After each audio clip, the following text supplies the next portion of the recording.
اللہ تبارک و تعالی جل مجدہ نے اپنے ولیوں کی عظمت کو قرآن مقدس میں بڑے واضح انداز کے ساتھ بیان فرمایا ہے۔ حدیث پاک میں بھی اولیاء کی عظمت اور ان کے مقام و مرتبے کے متعلق آقا علیہ الصلاۃ والسلام کے فرامین مقدسہ موجود ہیں۔ رب تعالی ارشاد فرماتا ہے الا ان اولیاء اللہ لا خوف علیہم ولا هم یحزنون۔ قرآن مقدس میں بھی اولیاء کا ذکر موجود ہے، احادیث مبارکہ میں بھی اولیاء کا ذکر موجود ہے۔ اب ہر ایرے غیرے نتھو خیرے کو ولی نہیں مانا جا سکتا۔ جس کو شریعت کی الف بے کا علم نہ ہو اسے ولی نہیں مانا جا سکتا۔ جو نماز کے قریب نہ جاتا ہو اسے بھی ولی نہیں مانا جا سکتا۔ ہمارا یہ المیہ ہے ہمارے کچھ لوگوں کا کہ جو مہینہ نہ نہائے، جس کا نام اونٹ پٹانگ جیسا ہو اور جس نے بہت سارے کڑے اور چھلے پہن رکھے ہوں اور بڑے بڑے بال رکھے ہوں، بڑا سا ایک سوٹا پکڑا ہوا ہو، عجیب سا لباس ہو، جس کو نماز کا علم نہ ہو، شریعت کے احکامات کا علم نہ ہو، ہم لوگ جو ہیں اسے ولی مان لیتے ہیں۔ حالانکہ ولی کے لیے جو قرآن مقدس نے شرط لگائی ہے وہ ہے ان اولیاءہ الا المتقون۔ ولی وہ ہوتا ہے جو متقی ہو، جو پرہیزگار ہو، وہ ولی ہوتا ہے۔ ہر ایرا غیرہ نتھو خیرہ، مسجد میں نہ جانے والا، نماز نہ پڑھنے والا، شریعت کے احکامات سے نا واقف بندہ ولی ہو سکتا نہیں ہے۔ ولی تو وہ تھے نا حضرت بابا فرید الدین رحمۃ اللہ علیہ جیسے، حضرت داتا گنج بخش علی حجویری رحمۃ اللہ علیہ جیسے ولی تھے، پیر مہر علی شاہ رحمۃ اللہ علیہ جیسے ولی تھے، حضرت سلطان العارفین سلطان باہو رحمۃ اللہ علیہ جیسے ولی تھے۔ تو عرض کرنے کا مقصد یہ ہے ولی وہ ہوتا ہے جو متقی ہو۔ اب اس بات سے قرآن مقدس کی اس آیت مبارکہ سے یہ وہم تو دور ہو گیا کہ ہر بندہ ولی نہیں ہو سکتا۔ ہر داڑھی والا، ہر داڑھی منڈا، ہاں جی، نماز نہ پڑھنے والا، شریعت سے لا علم بندہ ولی ہو سکتا نہیں ہے۔ ولی ہوتا کیسے ہے، ولی بنتا کیسے ہے؟ جب بندہ فرائض و واجبات کی ادائیگی کے ساتھ راتوں کو اٹھ اٹھ کر اللہ کو منانے کے ساتھ ساتھ آسان کر دیتا ہوں۔ جو بندہ حقوق العباد کے ساتھ ساتھ حقوق اللہ پر بھی پورا پورا اترنے کی کوشش کرتا ہے نا، اور راتوں کو اٹھ کر اپنا دامن بچھا کے اپنی جبین کو اللہ کے سجدوں سے سجاتا ہے اور اپنی آنکھوں میں آنسو لے کر اتنی عبادت کرنے کے باوجود بھی رب کی بارگاہ میں کہتا ہے کہ مولا مجھے معاف فرما، تو اللہ تبارک و تعالیٰ ایسے بندے کو اپنا قرب عطا فرما دیتا ہے۔ اور جو بندہ رب کے قریب ہو جاتا ہے نا وہ ولی بن جاتا ہے۔ بات سمجھ میں آ گئی جی؟ وہ کیا بن جاتا ہے؟ وہ اللہ کا ولی بن جاتا ہے۔ اب ولایت کا انکار کرنے والے لوگ جو ہیں اولیاء کا بھی انکار کرتے ہیں۔ جب اولیاء کا انکار کرتے ہیں تو ان سے صادر ہونے والی کرامات کا بھی انکار کرتے ہیں۔ ولی کا انکار نہیں کیا جا سکتا۔ اگر ولی کا انکار کریں گے تو قرآن مقدس کی آیات کا انکار کرنا پڑے گا، تو بندہ دائرہ اسلام سے خارج ہو جائے گا۔ اب جو لوگ ولایت کا انکار کرتے ہیں وہ اس کی تعویل بھی کچھ نکالتے ہیں، وہ بھی میں آپ کے سامنے پیش کرتا ہوں۔ کرامات کا بھی انکار نہیں کیا جا سکتا، کیونکہ قرآن مقدس نے اولیاء کی کرامات کو بھی بیان کیا ہے۔ حضرت آصف بن برخیہ کی کرامت کو بیان کیا ہے۔ حضرت سلیمان علیہ السلام کی بارگاہ میں بیٹھنے والے وہ نہ نبی ہیں نہ رسول ہیں، اللہ کے ولی ہیں، ان کی کرامت کو بیان کیا کہ ملکہ سبا، ملکہ بلقیس جو حضرت سلیمان علیہ السلام کی بارگاہ میں آ گئی، جن کھڑا ہوا، قال عفریت من الجن انا آتیک بہ قبل ان تقوم من مقامک۔ اللہ کا قرآن ارشاد فرماتا ہے وہ جن کھڑا ہوا، اس نے کہا جی اے اللہ کے نبی، آپ کی محفل ختم ہونے سے پہلے میں ملکہ کا تخت آپ کی بارگاہ میں لے آؤں گا۔ آپ نے ارشاد فرمایا بیٹھ جا، مجھے اس سے بھی پہلے چاہیے، چونکہ آپ جانتے تھے کہ میری محفل میں ایک بندہ ایسا بھی ہے جو جن کے بتانے سے بھی پہلے ملکہ سبا کا تخت جو ہے وہ میری بارگاہ میں لے آ سکتا ہے۔ تو حضرت آصف بن برخیہ کھڑے ہوئے اور آپ نے کہا قال الذی عندہ علم من الکتاب انا آتیک بہ قبل ان یرتد الیک طرفک۔ ان کے پاس کتاب کا علم تھا، عندہ علم من الکتاب۔ اللہ تبارک و تعالیٰ ارشاد فرماتا ہے ان کے پاس کتاب کا علم تھا۔ اس کا مطلب ہے جو ولی ہوتا ہے وہ عالم بھی ہوتا ہے، ہاں جی، جو ولی ہوتا ہے وہ علم والا بھی ہوتا ہے۔ جاہل ولی نہیں ہو سکتا، یہ قرآن مقدس کی بات ہے۔ حضرت داتا علی حجویری رحمۃ اللہ علیہ کے علم کو دیکھنا ہے تو آپ کی کتاب کشف المجوب پڑھ رہے ہیں۔ اگر اولیاء کے علم کو دیکھنا ہے تو ان کے اقوال کو پڑھ کے دیکھیں، ان کی کتابوں کو پڑھ کے دیکھیں، ان کی تصانیف کو پڑھ کے دیکھیں، ان کی تاریخ کو پڑھ کے دیکھیں، ان کی سمان حیات کو پڑھ کے دیکھیں، آپ کو علم ہو جائے گا کہ اللہ کے ولی کتنے بڑے اپنے دور کے عالم تھے۔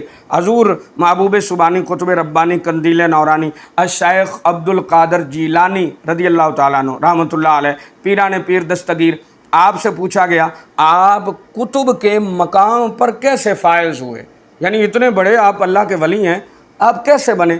تو آپ نے ارشاد فرمایا درست العلم حتی صرت کتبا، میں علم پڑھتا رہا پڑھاتا رہا، علم پڑھتا رہا پڑھاتا رہا، علم پڑھتا رہا پڑھاتا رہا، حتی صرت کتبا، یہاں تک کہ اللہ نے مجھے کتب بنا دیا۔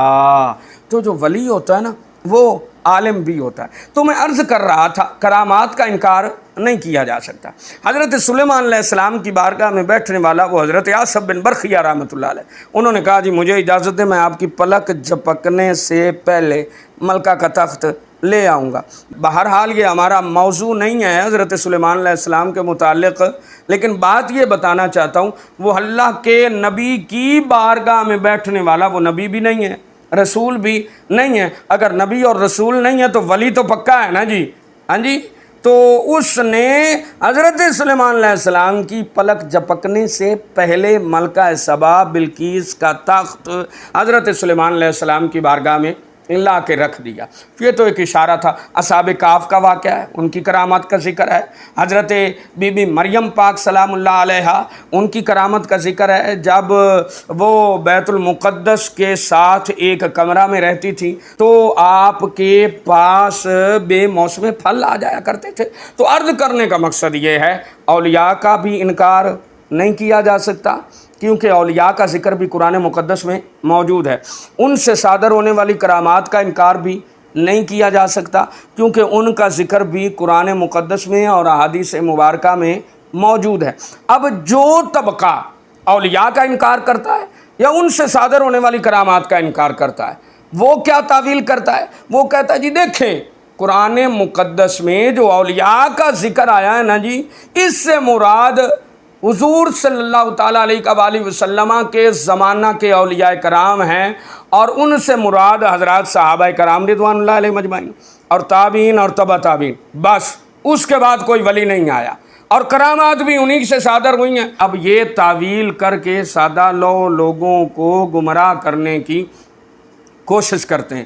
اب اس کے متعلق میرا جواب سماعت فرمائیں۔ عرض یہ ہے کہ جناب والا پہلی بات تو یہ کہ قرآن مقدس قیامت تک آیا ہے، ہاں جی۔ جس طرح قرآن مقدس کے احکامات پر عمل کرنا حضور صلی اللہ علیہ وسلم کے زمانہ اقدس میں ضروری تھا، اسی طرح آج بھی قرآن مقدس کے احکامات پر منو ان عمل کیا جانا چاہیے، اور منو ان عمل کرنا ہر مسلمان پر فرض عین کی حیثیت رکھتا ہے۔ قرآن مقدس پر عمل کرنا ضروری ہے۔ اب یہ نہیں قرآن مقدس کے احکامات صرف سرکار کے زمانہ تک تھے یا صحابہ کرام کے زمانہ تک تھے، نہیں، یہ قیامت تک ہے۔ اگر اس وقت اولیاء کا وجود تھا اور اولیاء کے متعلق قرآن مقدس میں احکامات موجود ہیں، تو آج بھی اگر قرآن موجود ہے، قرآن کے احکامات باقی موجود ہیں، تو آج بھی اللہ کے ولیوں کے متعلق جو قرآن کا فیصلہ ہے وہ آج بھی موجود ہے۔ ولی موجود ہیں، سرکار کی امت میں آتے رہیں گے قیامت تک، کیونکہ یہ قرآن کا فیصلہ ہے۔ اور کرامات کا جو ہے وہ بھی قرآن مقدس نے بیان فرما دیا، یہ بھی قیامت تک سلسلہ چلتا رہے گا، اور ہم اس پر ایمان رکھتے ہیں۔ ہم اللہ کے ولیوں کو بھی مانتے ہیں اور ان سے صادر ہونے والی کرامات کو بھی مانتے ہیں۔ جو اولیاء کا انکار کرتے ہیں اور ان سے صادر ہونے والی کرامات کا انکار کرتے ہیں نا، ان کے متعلق میری دو باتیں ہیں۔ یا تو وہ جو ولایت کا انکار کرتے ہیں اور ان سے صادر ہونے والی کرامات کا انکار کرتے ہیں، یا تو ان کا تعلق قادیانیت کے ساتھ ہے، مرزیت کے ساتھ ہے، وہ قادیانیوں کی گود میں بیٹھ کر ان کی پھینکی ہوئی ہڈی کو کھانے والے ہیں، جو اولیاء کا انکار کرتے ہیں اور ان سے صادر ہونے والی کرامات کا انکار کرتے ہیں اور یہ نعرہ لگاتے ہیں بابے تا شے ہی کوئی نہیں، بابے تا شے ہی کوئی نہیں، کیونکہ جی اگر ولیاں نو منن گے بابیاں نو منن گے تو پیر میرے علی نو مننا پائے گا۔ بات سمجھ میں آئی ہے جی؟ اگر پیر میرے علی کو مانیں گے تو جو انہوں نے قادیانیت کے منہ پر تھپڑ لگایا ہے نا، وہ قیامت تک لوسدے رہن گے اس تھپڑ دی تپش نالے قادیانی تے مرزائی، وہ ان کو وہ بھی ماننا پڑے گا۔ تو سرے سے ہی ایسے لوگوں نے اللہ کے ولیوں کا اور اللہ کے اولیاء کا اور بابوں کا انکار کر دیا۔ جب اولیاء کا انکار کر دیا تو مجبوراً انہیں کرامات کا بھی انکار کرنا پڑا قادیانیت کو راضی کرنے کے لیے، مرزائیوں کو راضی کرنے کے لیے۔ ایک تو یہ بات ہے کہ جو اولیاء کا اور ان سے صادر ہونے والی کرامات کا انکار کرتے ہیں یا تو وہ مرزائی ہیں یا مرزائیوں کے ساتھ تعلق ہے، ایک تو یہ بات ہے۔ اور دوسری وہ بات جو ولایت کا انکار کرتے ہیں اور کرامات کا انکار کرتے ہیں، انہوں نے ولیوں کو پڑھا ہی نہیں، ان کے اقوال کو، ان کے افعال کو، ان کے اعمال کو نہیں پڑھا۔ ہاں جی، جو انہوں نے تصانیف کی ہیں ان کو نہیں پڑھا، ان کی سیرت کو نہیں پڑھا، ان کی تاریخ کو نہیں پڑھا، انہوں نے سمجھا ہی نہیں کہ بابا کہنا کیا چاہتا ہے، حضرت بابا فرید الدین مسعود گنج شکر کیا کہنا چاہتے ہیں، حضرت داتا علی حجویری رحمۃ اللہ علیہ کیا کہنا چاہتے ہیں، ان اولیاء کی تعلیمات کیا ہے، انہوں نے پڑھنے کی، سیکھنے کی، سمجھنے کی کوشش ہی نہیں کی۔